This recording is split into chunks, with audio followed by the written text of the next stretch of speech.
In the world of organized crime, true influence is measured by respect, loyalty, earning ability, and an understanding of the traditions that govern mafia life. If you love The Sopranos, please subscribe to my channel. At the very bottom of this hierarchy are those who fail to embody any of these qualities. Individuals who confuse ambition with entitlement or violence with respect. In The Sopranos, three figures exemplify this lack of influence: Matt Bevilacqua, Sean Gismonti, and Jackie Jr. Their presence in Level 1 reflects not only their insignificance, but also their failure to grasp what makes a man valuable in the mafia. This guy for real or what? We're piss boys? Matt Bevilacqua and Sean Gismonti were reckless associates, desperate to climb the ranks without the discipline or intelligence required. Their attempt to assassinate Christopher Moltisanti was not a strategic act of loyalty or ambition, but a short-sighted move meant to impress higher-ups. Instead of earning them respect, the botched job marked them as liabilities. In the mafia, associates are supposed to prove themselves as reliable earners and loyal soldiers before even being considered for induction. Matt and Sean bypassed this process, relying on violence without foresight, and paid the ultimate price. They died young, their deaths leaving no ripple of consequence in the family's structure. In short, they were expendable from the start, and their actions only confirmed how little influence they had. I'm here, aren't I? Out of respect to my father. Jackie Aprile Jr. represents another kind of failure. Unlike Bevilacqua and Gismonti, Jackie had the advantage of legacy. His father was Jackie Aprile Sr., a respected boss. Yet instead of building on that name through discipline and respect, Jackie Jr. embodied entitlement. He mistook proximity to power for actual power and believed his surname gave him immunity from mafia rules. His decision to rob Ralph Cifaretto's card game, a sacred institution and a crucial source of revenue, was more than reckless. It was fatal.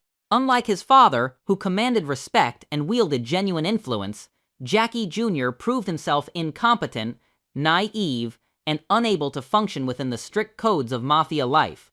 His death was sanctioned with little resistance, underscoring just how irrelevant he truly was to the family's future. Placed together, these three figures highlight the dangers of mistaking bravado for influence. Matt and Sean believed that a single violent act would fast-track their careers, while Jackie Jr. believed that his family name was a substitute for loyalty and earning power. All three failed to recognize that in the mafia, influence is not granted lightly. It must be earned through years of trust, productivity, and political savvy. While not as reckless or incompetent as those at the very bottom of the hierarchy, certain figures in The Sopranos remained marginal players, always present but rarely consequential. Ray Curto and Little Paulie Germani exemplify this category, tolerated but never taken seriously. Salute. Ray Curto is perhaps the most ironic case. On paper, he was a capo, which should have given him a significant amount of influence within the family. However, in reality, Curto was largely ignored, rarely featured in family business discussions, and most importantly, was secretly an FBI informant. His role as a capo was hollow. He had no serious political clout, and his advice carried no weight with Tony or the other top men. His duplicitous role ensured that he never exercised genuine mafia influence, and his eventual death barely registered in the grand scheme of things. Curto's presence underscores that a title alone does not guarantee respect or real power. Yeah, I think it was Tony said he wanted it burnt, Paulie, specifically. Little Paulie Germani represents another type of marginal figure. As Paulie Gualtieri's nephew, his position in the family was less about merit and more about nepotism. Little Paulie carried out errands, muscle jobs, and minor tasks, but he never demonstrated the ambition, cunning, or earning potential required to climb higher. His most memorable moments come not from major achievements, but from mishaps, such as being thrown out of a window by Christopher Moltisanti. Unlike strong earners or respected soldiers, Little Paulie never commanded authority. His role was essentially that of a glorified assistant, tolerated because of his connection to Paulie, but never respected in his own right. Curto and Little Paulie formed the archetype of Level 2 influence, men who technically belong to the family, who have survived within its structure, but who lack the respect, authority, or power to shape its direction. They are tolerated rather than celebrated, included but never decisive, unlike those at Level 1, who actively sabotage themselves through arrogance or recklessness. These men simply never possess the qualities necessary to rise higher. Their placement reflects their irrelevance to the family's real power dynamics. Peripheral figures, who lingered in the Mafia's shadow rather than shaping its future. Not everyone can be a boss, capo, or consigliere. Most members of a crime family spend their lives as soldiers, functioning as the backbone of the organization.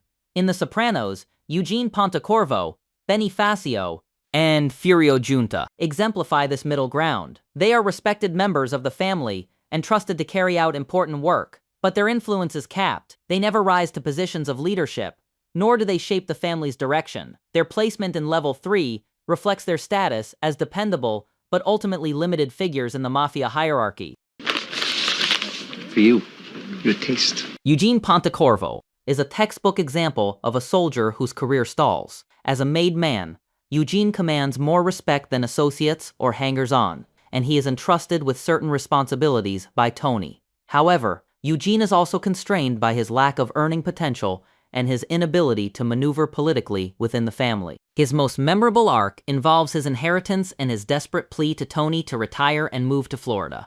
Tony's refusal demonstrates Eugene's lack of influence.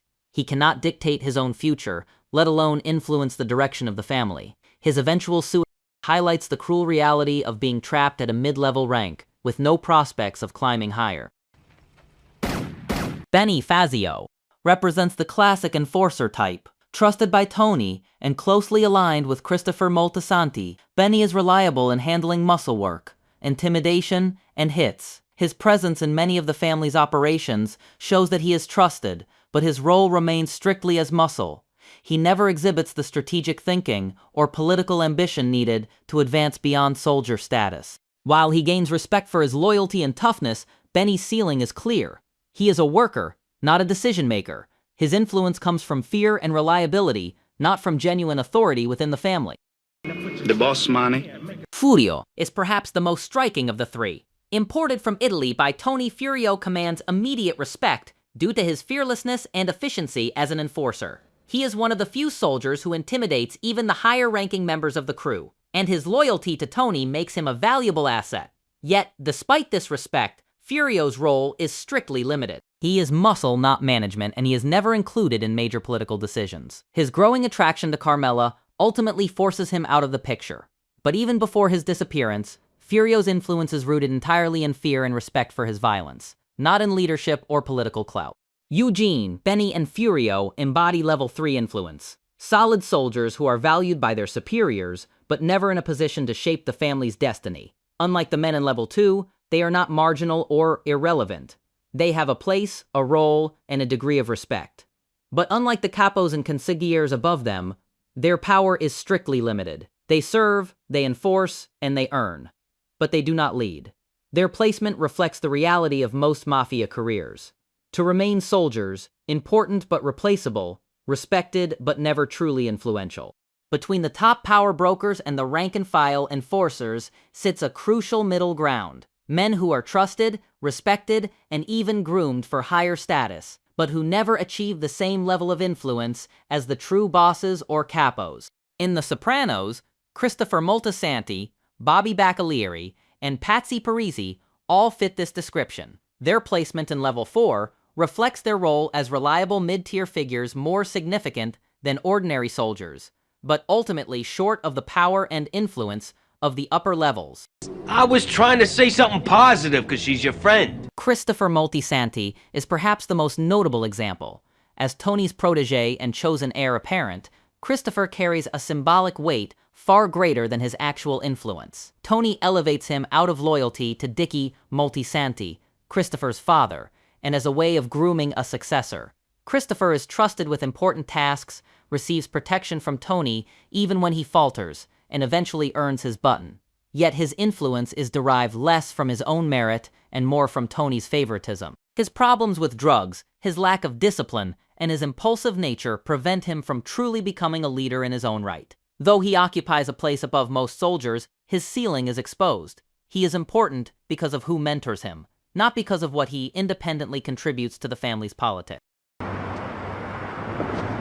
Bobby Bacalieri represents another form of level 4 influence.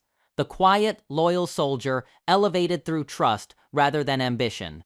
Initially seen as a soft figure, he avoids violence, takes care of Junior, and often comes across as meek. Bobby gains Tony's respect through loyalty and reliability. After marrying Janice and solidifying his family ties, Bobby rises in prominence. He even proves himself capable of violence when ordered to commit his first hit, showing that he can meet the demands of the life when pressed. Still, Bobby is not a natural power broker. He lacks the ambition and the political cunning to ever become a top-level figure. His influence lies in Tony's trust, not in any independent authority he wields. Patsy Parisi is the quietest of the three, but his steady presence makes him a classic mid-tier figure. A longtime soldier, Patsy is competent, dependable, and not given to the recklessness that doomed others at his rank. He quietly earns and carries out orders, and over time, he becomes a trusted figure in the crew. His family ties later strengthen his standing. His son marries Meadow Soprano, linking Patsy directly to Tony's family. Still, Patsy is not an ambitious player. He lacks the boldness to seize power, choosing instead to keep a low profile and secures his place as a steady, if minor, contributor. His respect within the family is real but limited. He is dependable but not decisive. Christopher, Bobby, and Patsy define level 4 influence. They are more significant than ordinary soldiers, benefiting from trust, loyalty, or proximity to power. They are respected and have roles that matter, but they are not capos, bosses, or men whose opinions dictate family policy. Their presence is important, but their influence is capped. They are mid-tier figures, essential but not irreplaceable. Figures like Ralph Cifaretto, Richie, Vito, and Carlo Gervasi epitomize level 5. Each in his own way contributed significantly to the family's strength, yet their flaws or limitations prevented them from ascending to the very top. Their placement in level 5 reflects their importance as capos and earners. Powerful, but not untouchable. No, I'm just saying. Ralph Cifaretto is perhaps the most vivid example of the level 5 figure. As a capo, he generated enormous income for the family, particularly through his involvement with the Esplanade construction project and other lucrative ventures. Ralph's ability to produce money gave him influence that even Tony had to respect. However, Ralph's volatile personality and poor self-control undermined his standing. His penchant for cruelty, his disrespectful behavior, and his inability to control his temper alienated those around him. In the Mafia, earning power brings influence, but disrespect toward leadership can nullify it quickly. Ralph's violent death at Tony's hands illustrates both his importance and his limitations. He was too valuable to ignore, but too reckless to ever ascend higher. Yeah, well, I heard a lot about you. That's why I'm here. Richie Aprile represents the old-school capo whose reputation precedes him. After his release from prison, Richie attempted to reassert his influence within the DeMeo family. He had standing due to his past accomplishments, his brother Jackie Aprile Sr.'s legacy, and his long record of service. However, Richie's arrogance and refusal to adapt to the new order under Tony doomed him. Instead of aligning himself strategically with Tony, Richie openly undermined him, attempting to position himself as a rival. While his name carried weight, his lack of political savvy and his refusal to bend to the new leadership cost him dearly. His placement in level 5 reflects his undeniable influence as a capo, balanced against his failure to leverage it wisely. I'm a fucking captain now.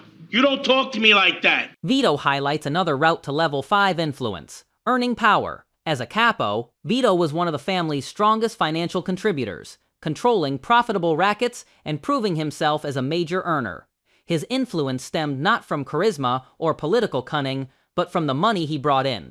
In the Mafia, wealth production is power, and Vito wielded it effectively until his personal life destroyed his standing. Once his homosexuality was revealed, his ability to command respect evaporated in the hyper-masculine Mafia culture. Despite his prior influence, he was hunted and eventually murdered.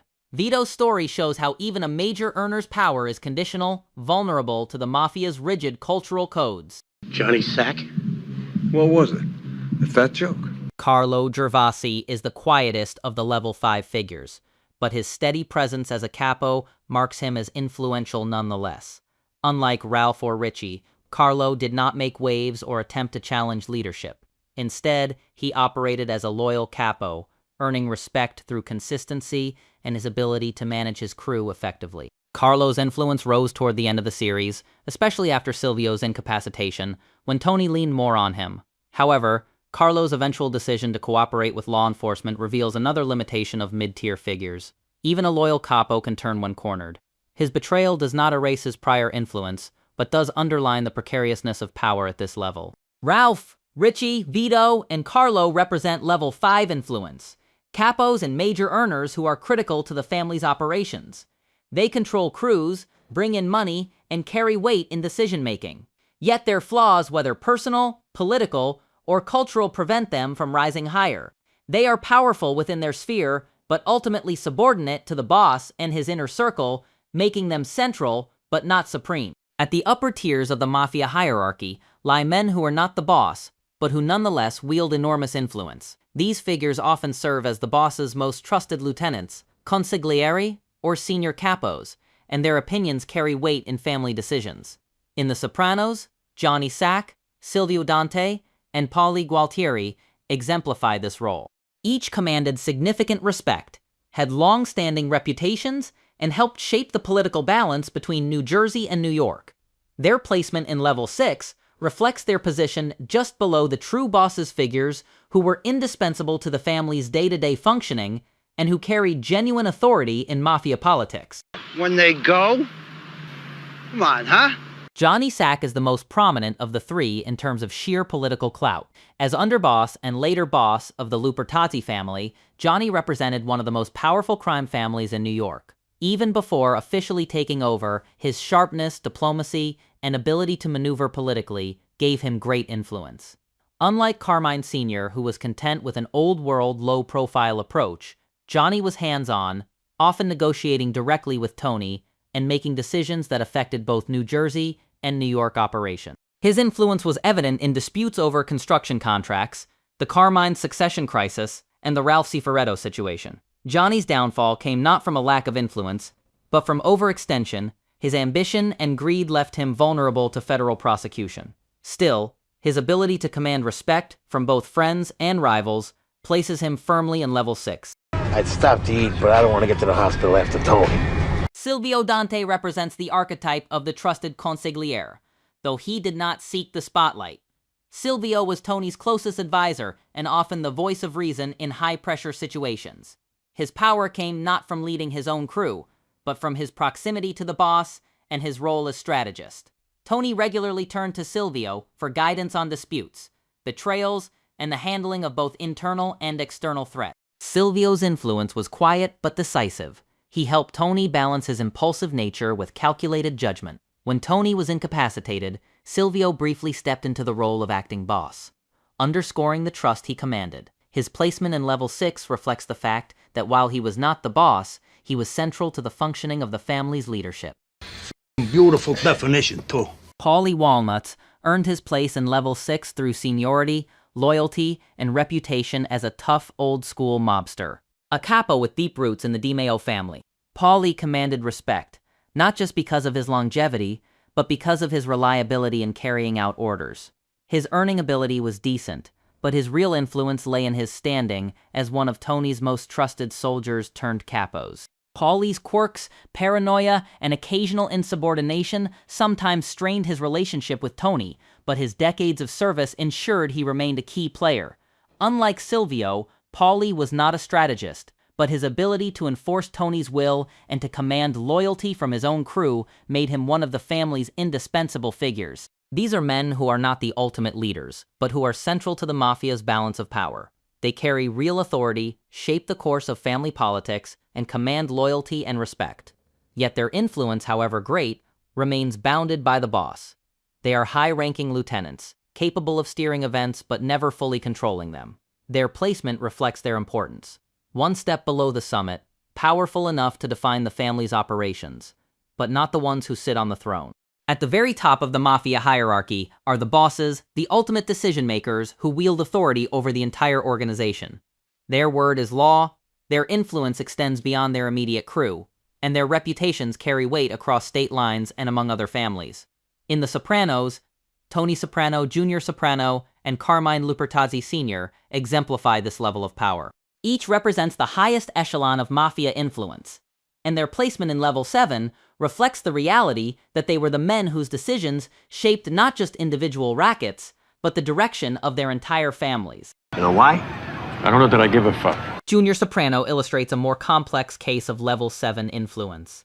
At the beginning of the series, Junior was installed as the official boss of the DeMeo family, largely as a front, while Tony consolidated his own power. Though his reign was brief and ultimately undermined by his legal troubles and declining mental health, Junior's seniority and reputation gave him real clout. For decades, he had been part of the old guard of the DeMeo family, and his name commanded respect. Even after Tony effectively took over, Junior's position as the nominal boss insulated Tony from law enforcement scrutiny and gave him a degree of legitimacy. Junior's influence waned dramatically over time, but his early placement as boss and his long-standing reputation in the family cement his role as a level 7 figure, at least during his prime. Ralph slept with Jenny? Carmine Lupertazzi Sr. represents the archetypal old-school Don. As head of the powerful Lupertazzi family in New York, Carmine's influence dwarfed even Tony's at times, given the size and resources of his organization. Carmine was respected across the Mafia world for his low-profile, steady approach, avoided unnecessary conflict, preferring to keep the peace and focus on business. His voice carried enormous weight in disputes between families, and his decisions shaped the entire New York crime scene. Unlike hot-headed underlings or ambitious rivals, Carmine's authority was rooted in both his reputation and his strategic restraint. His death created a power vacuum that plunged the Lupertazzi family into chaos, highlighting just how stabilizing and influential his presence had been. Oh, did I say muff? Tony Soprano is the clearest example of level 7 authority. As boss of the DeMeo family, Tony held ultimate control over New Jersey operations. Every capo, soldier, and associate answered to him, and even those who disliked him or questioned his methods had no choice but to follow his orders. Tony's power lay not only in his position, but in his ability to balance fear, loyalty, and financial acumen. He mediated disputes, sanctioned hits, and controlled lucrative rackets ranging from construction to gambling. Tony's influence extended beyond New Jersey as well. He negotiated with the powerful New York Lupertazzi family on multiple occasions, showing that his decisions impacted regional mafia politics, while his personal flaws, rage, impulsivity, and bouts of depressions sometimes clouded his leadership. His role as boss secured his place at the very top of the pyramid. Tony, Jr., and Carmine Sr. embody level 7 influence, men whose positions at the very top of the mafia structure gave them authority unmatched by anyone else in their respective families. They sanctioned violence, controlled money flows, and represented the face of their organizations to both allies and rivals. Their placement reflects the reality of mafia life, no matter how powerful a capo, consigliere, or underboss may be. True influence rests with the boss.